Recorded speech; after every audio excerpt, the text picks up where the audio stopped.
Hey, love. Chanel here from the Honey Factory. Always a pleasure. Thank you for the time that you have given me to spend 15 minutes to be inspired to do some great things in this world and continue to do what you do best. It's been a week. I don't know about you, but it's been a week with both good and bad. But it's always great to be on the other side and to be able to reflect back on what you have survived on. And I'm so grateful to be a survivor continuously, but not only survive, but be able to thrive. So let's get into it. What is today about? One, let's start with gratitude. Grateful for this moment, grateful for the space and time, grateful for health, grateful for creativity, grateful for you. Thank you.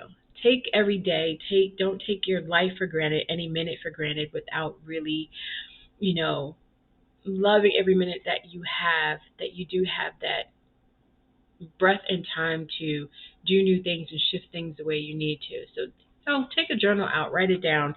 Sometimes we say our gratitude, but sometimes writing it down and being able to go back on it and go, dang, I did. This is what I used to do, and now here's where I'm at. Not going to take up time with that because, I always talk about gratitude. So be grateful. Just be grateful. Now, this week, discussion, leadership. What is it, right? What does it boil down to? Leadership is, I'm going to get that lovely definition for you. Leadership, although we hear it all the time and people throw it out there as if it's there's so many things that surround it, as in, leaders are born and, everybody's not a leader and this, that, and the third. And at the end of the day, we don't know who we are, who we've been called to do, and what exactly is a call in our life. So we take each day in stride. And so here, leadership is the action of leading a group of people or an organization. There are different styles of leadership. The state or position of being a leader, the leadership of the party. Treated as singular or plural, the leaders of an organization, country. A change of leadership and become desirable. That is leadership. Now, leader, like follow the leader, is a person who leads or commands a group, organization, or country, the principal player in a music.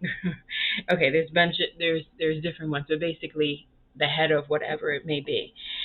And leader, even though it's not truly defined in here, beyond having your name a position that somebody says, oh, you are this top person within this particular structure.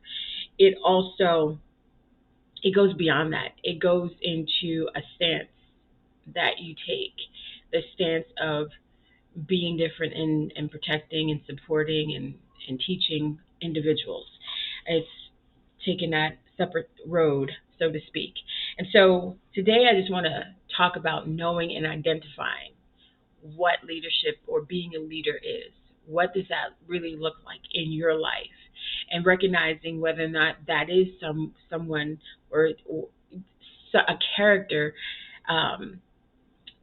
that dwells within you, and you may not even be realizing it. Okay, because sometimes you have to work at something that you just do naturally, and you don't even realize that's what you do. But identifying helps you to really grow into it and be firmly planted in who you should be fully. So I don't believe it's automatic. Like I said, there's many that say, oh, people are born to be leaders.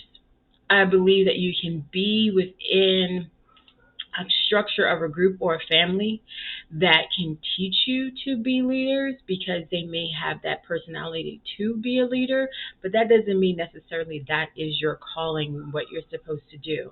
Because a lot of times that is just a title that's attached to it, like you're CEO or you're a boss of something, and you're whatever, like CFO, some top dog of whatever. But everybody that has a position does not mean they are a leader. Okay, because you can be in an organization and still be not necessarily working in that character.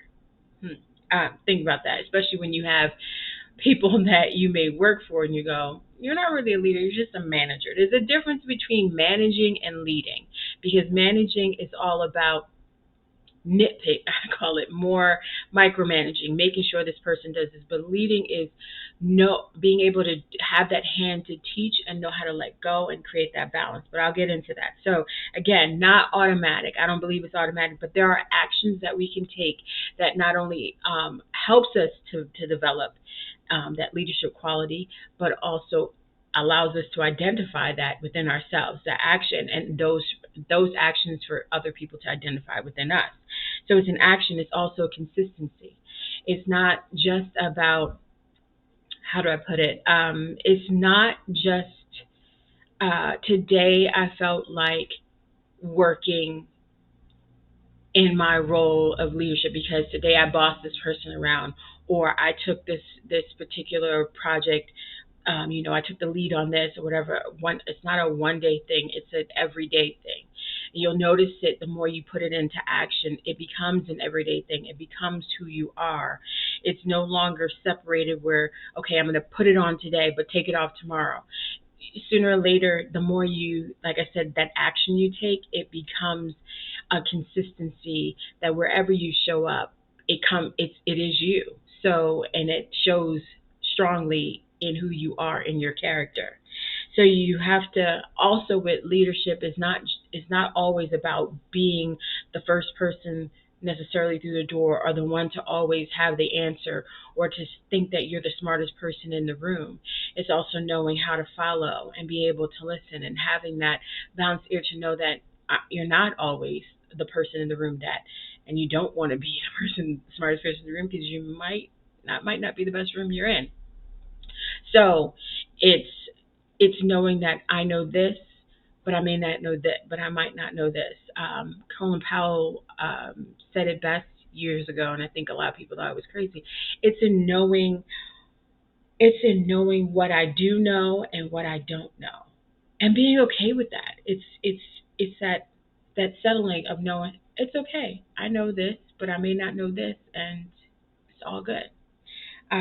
Because I'm still going to take the advice of the wisdom and the advice of those that are smarter in the room, and put that into practice, and take whatever I need to make it whatever I needs to go forward. Does that make sense? It's the wisdom in knowing you don't know everything, but you know that surround yourself with the people that do know something, and that little bit that they know compiles to knowing something bigger, and for you to make smarter decisions. And that's where leadership comes in, being able to make smart decisions. The next thing is about taking a stand. You want to take a stand. Your stand is based on your principles, and so you gotta know what they are. What do you stand for? What are you against? What are you for? What is your consistency? If you see someone hurting, are you a person to jump to help them?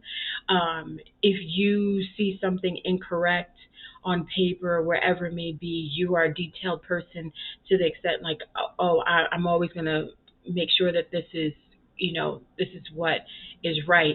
If you see things that are going wrong, or do you speak up about it, or you just let things just kind of happen the way it just falls into place anyway, that any really dilly way you want it to? Like, where's your principles? Where do you stand? Where does it stand, so that it can always guide you and bring you back to where you need to be? Because a lot of times we go into a place of okay, like, I use myself for example. I remember growing up, and I think I mentioned this last week. Like, here I was, as a teenager, and not necessarily didn't do things perfectly, but however, I never really cared, based on my own experience, for anybody to be picked on.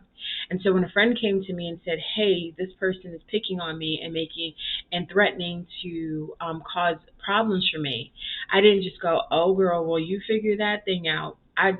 It was like an automatic leap to, I'm going to defend. You're not going to bully my friend around. You're not going to say whatever you feel like it to her. You're not going to treat her in this way. And it wasn't just, me staying in the background. It was me stepping up completely. Now, as you get older, you can't just be popping up in people's faces and saying that stuff, but having that, knowing always being that person, I learned to tweak it in a better way that not only helps the person that I need to help, but also helps me keep myself in check or keep that boundary in check. And so it was it was in that perfecting of going, okay, how do I handle this better? How do I do help someone in a way that they can be helped and at the same time not take me out of the picture? Because sometimes we can end up being just, you're trying to fight against a bully, but then you become the bully, and then that's not right. So then you're no better than the person that you're quote unquote fighting. And so you don't want to do that, but knowing how to do it in excellence. So here you go and take the tools that you know, like, um, hey, I've been, having that conversation with that person, say, hey, I've been through this before, and this is how I handled it. Now, I hope that this can help you. And then if you need any help, these are the steps that you can do in order to help yourself even better. Now, here's the thing. That's you being a leader, and hopefully that person knows how to follow. But a lot of times, a lot of people don't necessarily know how to follow. And here, because either it's out of fear or, they realize they just don't have the strength that you have, or they're just gonna buck the process. There's nothing you can do about that, and that's being comfortable and knowing I can only do but so much is also important. Like, here's what I can bring to the table, and hopefully to improve that person, help that person improve their life. But if they don't choose to take that, then what can I do? I can lead, as they say, I can lead a horse to water, but I can't make them drink. So there's a fine line in all the things that we do, and it can cross over into different paths that take us down the wrong way. So it also is, when you do, noticing that when you do share something with someone that is not the norm that they're used to, that's you going against the grain. That could also mean you're going against the grain of wherever you may be, whether it's in an organization, in a job, in your household, being able to say, I'm taking a firm stance, and this is what I believe, and this is what I think is correct, and I'm going to share this so other people can get better with me. But at the same time, it might be you're on that road by yourself. And here goes where the definition says that you're supposed to have this whole following behind you. But sometimes it's not going to be this huge following behind you. It might be one by one, and people you go back and talk to, like, you know what, I learned something from you. It looks different. That's why every leader is not necessarily on a platform. Every leader is not necessarily CEO, CFO. But hey, these are the principles that you can bring to being those type of people, being maybe the president or whatever it is. You can bring those principles everywhere you go, but it doesn't mean that it doesn't always have the same picture as people would like for you to believe. So here's in the understanding, getting a better understanding of leadership or being a leader, is knowing what is right for you to protect, knowing that balance of teaching, having the balance between the two, and saying, hey, I'm here for you when you need me to be there for you. And if you need to stand up and say something for someone on someone's behalf, being able to do that, but also knowing that you can also having that balance of, hey, I'm going to teach you how to do it this way, and hopefully you'll follow it that. But at the end of the day, I have to make sure that I can still be here for the next person. And sometimes it can be so, how do you, not anxiety, but so an anxiousness can come about. Okay, I'm this person, and I'm going to do this, and I'm going to fight this battle and all this stuff. And then at the end of the day, you kind of go, well, I just got left out in the cold. What just happened here? Right. It's having that balance and being guided through that. And like I said, it goes back to knowing when to follow, and knowing when to lead, knowing when to speak and when not to speak, knowing when to stand up and when to sit down, knowing when to show up and when not to show up. And even when you're in a state, you might be volunteering, and you have a skill that can come to the table in volunteering wherever it may be.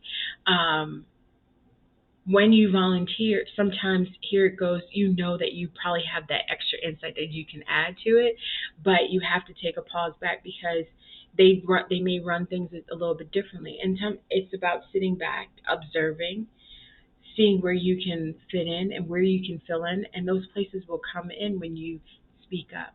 So again, it always comes back to leading comes with action, and it's standing out and standing on principle and knowing